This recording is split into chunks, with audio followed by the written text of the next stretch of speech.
నమస్కారం.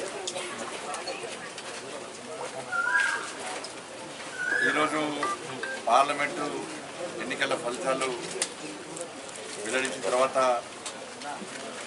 నన్ను రెండవసారి భారీ మెజార్టీతో గెలిపించినటువంటి నా కరీంనగర్ పార్లమెంటు నియోజకవర్గ ప్రజలందరికీ,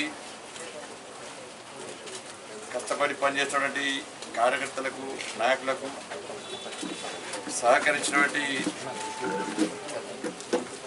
మీ అందరు కూడా పాత్రికేయ మిత్రులకు కానీ, ఇలా ఉద్యోగులు కానీ, కష్టపడి పనిచేస్తున్న ఉద్యోగులు కానీ, అన్ని వర్గాల ప్రజలకు ప్రతి ఒక్కరు కూడా హృదయపూర్వక కృతజ్ఞతలు, ధన్యవాదాలు.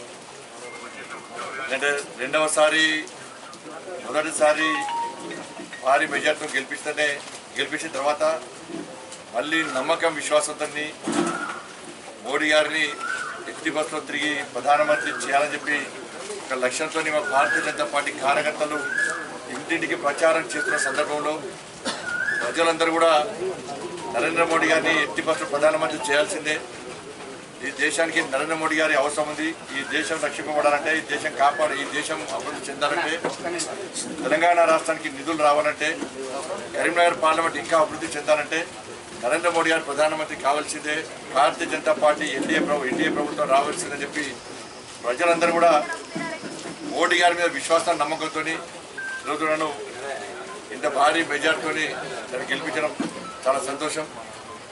తెలంగాణ రాష్ట్ర వ్యాప్తంగా మోడీ హవా కొనసాగింది. మోడీ గారి పేరు మీద తెలంగాణ రాష్ట్రంలో ఫలితాలు వచ్చినాయి. అందుకే ఇంత పెద్ద ఎత్తున మెజార్టీ కరీంనగర్ ప్రజలు ఇచ్చారు. గతంలో ఉన్నటువంటి రికార్డును బద్దలు కొట్టి అన్ని విషయాల్లో ఇంత పెద్ద మెజార్టీ సాధించడం చాలా సంతోషం. ఎందుకంటే ఇతర పార్టీలు ఎన్నికల సందర్భంలో అనేక తప్పుడు ప్రచారాలు చేసినప్పుడు కూడా, ప్రజలను ప్రలోభాలకు గురి చేసే ప్రయత్నం చేసినప్పుడు కూడా, వివిధ కుయుక్తులు పన్నినప్పుడు కూడా, అభాండాలు వేసినప్పుడు కూడా,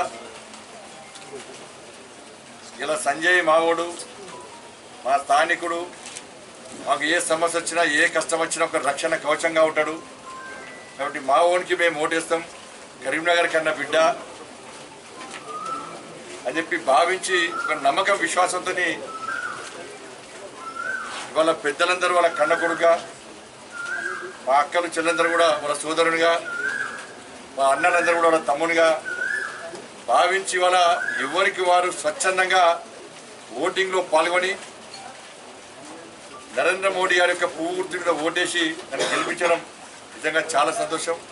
ఏ నమ్మకం, విశ్వాసంతో నన్ను ఇంత భారీ మెజార్టీతో రెండవసారి గెలిపించారు.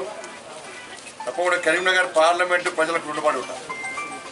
ఈ విజయం మొత్తం మా కార్యకర్తలకు అంకితం, ఈ కరీంనగర్ ప్రజలకు అంకితం, నరేంద్ర మోడీ గారికి అంకితం.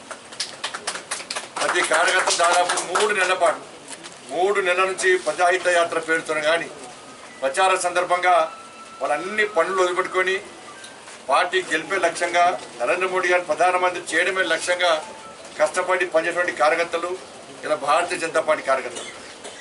అటువంటి కార్యకర్తలు ఉన్నటువంటి పార్టీకి నేను మొదలాగా రాష్ట్ర అధ్యక్షుడు ఉండడం గర్వకారం నాకు కూడా. కరీంనగర్ పార్లమెంట్ ప్రజలు అవన్నీ గుర్తించారు. నేను రాష్ట్ర అధ్యక్షుడిగా ఉన్న సమయంలో నేను పోరాడిన తీరు, ఇలా కరోనా సమయంలో ఈ కరీంనగర్ పార్లమెంట్ ప్రజలకు సేవ చేసే తీరు, ఆదుకున్న తీరు, ఇవాళ 2 సార్లు జైలుకు పోయి దాదాపు అధ్యక్షుడు ఉన్నప్పుడు 109 కేసులు భరించినటువంటి వ్యక్తిగా, పేద ప్రజల కోసం కొట్లాడిన వ్యక్తిగా ఇలా ప్రజలు ఆదరించి, అభిమానించి నన్ను గెలిపించారు. బట్ తప్పకుండా రాబోయే రోజుల్లో అదే పందాన్ని కొనసాగిస్తూ ప్రజల పక్షాన ఉంటూ ప్రజల కోసం తప్పకుండా ఫైట్ చేస్తా.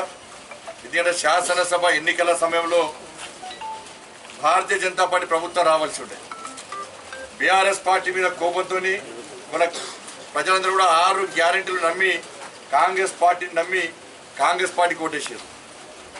6 నెలలు గడిచినప్పుడు కూడా కాంగ్రెస్ పార్టీ 6 గ్యారెంటీలు అమలు చేయకుండా ప్రజలను ఇబ్బంది పెట్టిన తరుణంలో కరీంనగర్ పార్లమెంట్లో భారతీయ జనతా పార్టీకి ఓటేయాలి. రేపు 6 గ్యారెంటీలకు అమలు చేయాలంటే గతంలో రాష్ట్ర అధ్యక్షుడు ఉన్నప్పుడు బండి సంజయ్ అనే వ్యక్తి ఏ విధంగా ఫైట్ చేసిండు, తప్పకుండా ఈ 6 గ్యారెంటీలు అమలు చేయడంలో తప్పకుండా ఫైట్ చేస్తాడు. దేనికైనా తెగించి కొట్లాడతాడు, మా కోసం కొట్లాడతాడు, పేద ప్రజల కోసం కొట్లాడతాడు, కార్యకర్తలు కాపాడుకుంటాడని చెప్పి ఒక నమ్మకం విశ్వాసంతో ప్రజలు వాళ్ళ తీర్పును వెలువరించారు. కాబట్టి తప్పకుండా రాబోయే రోజుల్లో ప్రజల పక్షానుంటూ కార్యకర్తలకు అండగా ఉంటూ కాంగ్రెస్ పార్టీ ఇచ్చినటువంటి 6 గ్యారెంటీ పక్కా అమలు చేయాల్సిందే. అమలు చేసేవాడు కూడా ఇలా ప్రజల పక్షాన పోరాడతాం. దాంతోపాటు కేంద్రంలో నరేంద్ర మోడీ గారి ప్రభుత్వం తిరిగి ఏర్పడబోతున్నది. 3వ నరేంద్ర మోడీ గారు ముచ్చటగా 3వ ప్రధానమంత్రి కాబోతున్నారు.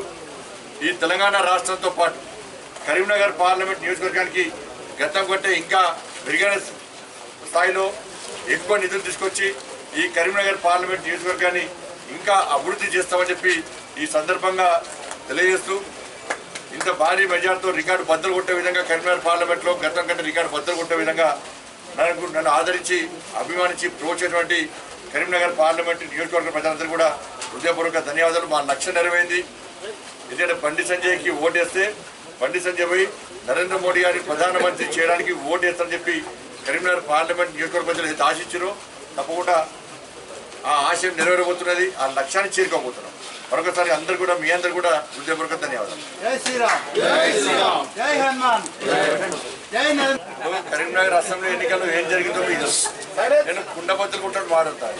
నేను ఏ వర్గానికి వ్యతిరేకం కాదు, ఒకరు ఓట్ల కోసం పాకులాడే వ్యక్తిని కాదు.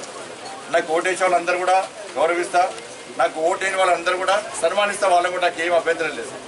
కానీ కరీంనగర్ అసెంబ్లీ ఎన్నికల సందర్భంగా ఒక వర్గం అంతా ఒకటై భారతీయ జనతా పార్టీ అభ్యర్థిగా పోటీ చేసినటువంటి నన్ను ఓడగొట్టేది. ఇలా కాంగ్రెస్ పార్టీ, బీఆర్ఎస్ పార్టీ ఆ వర్గం ఓట్ల కోసం కక్కుర్తిపడ్డారు. వాళ్ళ ఓట్ల ద్వారా మాత్రమే గెలిచే ప్రయత్నం చేశారు. ఇవాళ నేను ఆ రోజు చెప్పినా, ఇప్పుడు ఓడిపోయినా కావచ్చు, కానీ నేను ఓడిపోయినా గెలిచిన ధర్మం కోసం పనిచేసే వ్యక్తి, పేద ప్రజల కోసం పనిచేసే వ్యక్తిని, పార్టీ కోసం పనిచేసే వ్యక్తి. కాబట్టి కేసీఆర్ అనే వ్యక్తి కరీంనగర్కి వచ్చి తుర్కోలందరూ ఒకటి కావాలి, బండి సంజయ్ని ఓడగొట్టాలి, బండి సంజయ్ గలీజ్ గాడన్న కేసీఆర్ ఎంత గలీజోడో గుర్తించి అలా కేసీఆర్ బీఆర్ఎస్ పార్టీని అడ్రస్ లేకుండా వేసిన పార్టీ ప్రజలు, తెలంగాణ రాష్ట్ర ప్రజలు దాన్ని గుర్తుంచుకోవాలి కేసీఆర్. కానీ పక్క ఒక వర్గం వాళ్ళు ఓడగొడితే ఇంకో వర్గం వాళ్ళు కరీంనగర్ పార్లమెంట్లో గెలిపించినా లేదా? పోయినసారి అదే జరిగింది, ఈసారి అదే జరిగింది. కాబట్టి వాళ్ళు కూడా ఆలోచించాలి. ఆ 2 పార్టీలు వాళ్ళని ఓట్ బ్యాంక్గా చూస్తున్న విషయాన్ని వాళ్ళు ఆలోచించాలి. హిందుగాళ్ళు పొందుకుంటే కేసీఆర్ పొందబెట్టి కేసీఆర్ పార్టీ పొందబెట్టారు. కేసీఆర్ రికార్డు బద్దలు కొట్టాం. తెలంగాణ ఉద్యమ సమయంలో కూడా కేసీఆర్ కొట్లాడితే కేసీఆర్ కంటే ఎక్కువ నాకు వచ్చింది ఇవాళ. కేసీఆర్ కంటే ఎక్కువ మెజార్టీ, వినోదం కంటే ఎక్కువ మెజార్టీ నాకు వచ్చింది ఇవాళ. కాబట్టి దమ్మెంతో చూపెట్టి ఓటు బ్యాంకు దమ్మెంతో చూపెట్టింది వాళ్ళు. ఓటు బ్యాంక్ దమ్మెంతో చూపెట్టారు కరీంనగర్ నియోజకవర్గం. కాబట్టి ఆ 2 పార్టీలు మళ్ళీ విజ్ఞప్తి చేస్తున్నా, అన్ని వర్గాలను సమానంగా చూడండి. ఒక వర్గానికి కొమ్ము కాసే ప్రయత్నం చేస్తే ఫలితాలు ఇట్లుంటాయి. ఒక వర్గానికి కొమ్ము కాసే ప్రయత్నం చేస్తే నేను ఏ వర్గానికి వ్యతిరేకం కాదు నేను, కానీ అన్ని వర్గాలను సమానంగా ఉంటున్నా. నా వర్గాన్ని వ్యతిరేకిస్తే పక్కా వ్యతిరేకిస్తాను, పక్కా వ్యతిరేకిస్తాను. అన్ని వర్గాలు సమానంగా చూడాలి నేను అంటున్నా. కానీ కాసేపు జెండా కోసం పనిచేస్తాం, ధర్మం కోసం పనిచేస్తాం, ఈ దేశం కోసం పనిచేస్తాం, పేద ప్రజల కోసం పనిచేస్తాం. తెలంగాణ రాష్ట్రంలో మోడీ రాజ్యం, రామరాజ్యం రావడం కోసం పక్కా పనిచేస్తాం. నెక్స్ట్ తెలంగాణ రాష్ట్రంలో వచ్చేది రామరాజ్యం, మోడీ రాజ్యం.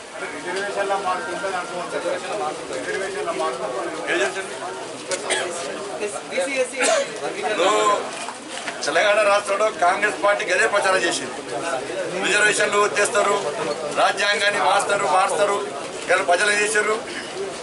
అధికారంలో పార్టీ మేము 15 సీట్లు గెలుస్తాం, 14 సీట్లు గెలుస్తామన్నారు. ఇలా ఏమైంది? ఇవాళ కాంగ్రెస్ పార్టీ తక్కువ సీట్లు రావడానికి కారణం ఏంటంటే ఇవాళ ఎన్నికల సమయంలో భారతీయ జనతా పార్టీ తప్పుడు ప్రచారం చేయడం, మోడీ గారి విషయంలో, భారతీయ జనతా పార్టీ నాయకుల విషయంలో వాళ్ళు మాట్లాడిన భాష, అయోధ్య రాముడి విషయంలో, రాముడు వారి అక్షింతల విషయంలో, రాముడు వారి ప్రసాదం విషయంలో వాళ్ళు హేళనగా మాట్లాడే భాష ఇవాళ తెలంగాణ రాష్ట్ర ప్రజల్లో గుణపడని చెప్పి ఆ భాష కానీ రిజర్వేషన్లు ఇచ్చేటోళ్ళు మేము, రిజర్వేషన్ అమలు చేసేది మేము. కాబట్టి అందుకే తెలంగాణ రాష్ట్రంలో ఫలితాలు అట్లా వచ్చింది, మాకు అనుకూలంగా వచ్చింది.